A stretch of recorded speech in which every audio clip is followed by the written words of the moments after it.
Tirurangadi today news അപ്ഡേറ്റിലേക്ക് സ്വാഗതം. ഇനി എന്തിനു സ്വർണം വാങ്ങാൻ കാത്തിരിക്കണം? ചെമ്മാട് തോമ ജ്വല്ലറിയുടെ ഷോറൂം ഉടൻ സന്ദർശിക്കൂ. വാർത്തകൾ വിശദമായി. നന്നമ്പ്ര പഞ്ചായത്ത് പ്രസിഡന്റ് സ്ഥാനത്തേക്ക് പച്ചായി മൊയ്തീൻ കുട്ടി മാസ്റ്ററെയും വൈസ് പ്രസിഡന്റ് സ്ഥാനത്തേക്ക് AK സൗദ മരക്കാരുട്ടിയെയും മുസ്ലിം ലീഗ് നേതൃയോഗം തീരുമാനിച്ചു. മൊയ്തീൻകുട്ടി 17-ാം വാർഡ് തട്ടത്തലത്ത് നിന്നാണ് വിജയിച്ചത്. കന്നി അംഗത്തിൽ തന്നെ വിജയിച്ച് പഞ്ചായത്ത് പ്രസിഡന്റ് പദവിയിലെത്തുന്നു എന്ന പ്രത്യേകതയുണ്ട്. BJP സ്ഥാനാർത്ഥിയെ പരാജയപ്പെടുത്തിയാണ് വിജയിച്ചത്. BJPയുടെ നിലവിലെ വാർഡ് അംഗം T പ്രസന്നകുമാരിയെയാണ് തോൽപ്പിച്ചത്. തിരൂരങ്ങാടി ഗവൺമെന്റ് ഹയർ സെക്കൻഡറി സ്കൂളിൽ ഹയർ സെക്കൻഡറി അധ്യാപകനായി കഴിഞ്ഞ വർഷമാണ് വിരമിച്ചത്. സർക്കാർ സർവീസിൽ കയറും മുൻപ് താനൂർ മണ്ഡലം യൂത്ത് ലീഗിന്റെ ജനറൽ സെക്രട്ടറി ആയിരുന്നു. 1995-ൽ നന്നമ്പ്ര പഞ്ചായത്ത് ജനകീയാസൂത്രണ പദ്ധതി പഞ്ചായത്ത് തല സമിതി അംഗമായിരുന്നു. അധ്യാപക സംഘടനയായ KSTU, KHSDU എന്നിവയുടെ ഭാരവാഹിയായും പ്രവർത്തിച്ചിരുന്നു. തട്ടത്തലം മഹല്ല് ഭാരവാഹിയാണ്. നന്നമ്പ്ര CH വിചാരവേദിയുടെ ചെയർമാൻ സ്ഥാനവും വഹിച്ചിട്ടുണ്ട്. വൈസ് പ്രസിഡന്റ് സ്ഥാനത്തേക്ക് തീരുമാനിച്ച AK സൗദ മരക്കാരുട്ടി 6-ാം വാർഡ് അംഗമാണ്. നിലവിൽ ഇതേ വാർഡിലെ മെമ്പറാണ്. യൂത്ത് ലീഗിന്റെ യൂണിറ്റ് പ്രസിഡന്റ് കൂടിയാണ്.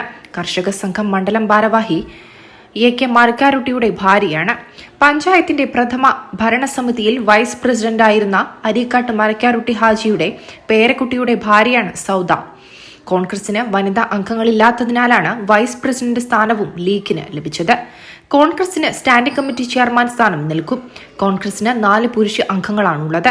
ഇതിൽ 2 പേർ A ഗ്രൂപ്പും 2 പേർ I ഗ്രൂപ്പുമാണെന്നാണ് അറിയുന്നത്. 4 പേരും പുതുമുഖങ്ങളാണ്. കോൺഗ്രസിന്റെയും പോഷക സംഘടനകളുടെയും ഭാരവാഹി സ്ഥാനത്തുള്ള തെയ്യാലയിൽ നിന്നുള്ള PKM ബാവ, KV സഫ്വാൻ എന്നിവരുടെ പേരുകളാണ് മുൻഗണനയിലുള്ളത്. അതേസമയം വൈസ് പ്രസിഡന്റ് സ്ഥാനം ഇല്ലാത്തതിനാൽ പകരം 2 സ്റ്റാൻഡിംഗ് കമ്മിറ്റി ചെയർമാൻ സ്ഥാനം ലഭിക്കണമെന്ന ആവശ്യം ഉയർത്താൻ കോൺഗ്രസ് തീരുമാനിച്ചതായാണ് അറിയുന്നത്. വൈസ് പ്രസിഡന്റ് ചെയർമാനായ ധനകാര്യ സ്റ്റാൻഡിംഗ് കമ്മിറ്റിക്ക് പുറമെ 3 സ്റ്റാൻഡിംഗ് കമ്മിറ്റി ചെയർമാൻ സ്ഥാനങ്ങളാണുള്ളത്. ബാക്കി 2 എണ്ണത്തിൽ 1 സ്ത്രീ സംവരണമാണ്. അതിൽ കൊടിഞ്ഞിയിൽ നിന്നുള്ള അംഗം ചെയർമാനായേക്കും. ബാക്കിയുള്ള ജനറൽ ചെയർമാൻ സ്ഥാനത്തേക്ക് കുണ്ടൂരിൽ നിന്നുള്ള EP ഷൌക്കത്ത് അലി, വെള്ളിയാമ്പുറത്തു നിന്നുള്ള പനയത്തിൽ ജാഫർ എന്നിവരുടെ പേരുകളാണ് ഉയർന്നു കേൾക്കുന്നത്. എന്നാൽ ഈ സ്ഥാനത്തേക്കുള്ളവരെ പിന്നീട് തീരുമാനിക്കുമെന്ന് ലീഗ്, കോൺഗ്രസ് നേതാക്കൾ അറിയിച്ചു.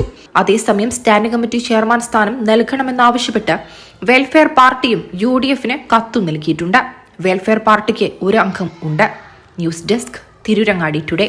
അങ്ങ് ദൂരെ മലേഷ്യയിൽ പോയി കുറച്ച് കാഴ്ചകളൊക്കെ കണ്ടുവന്നാലോ?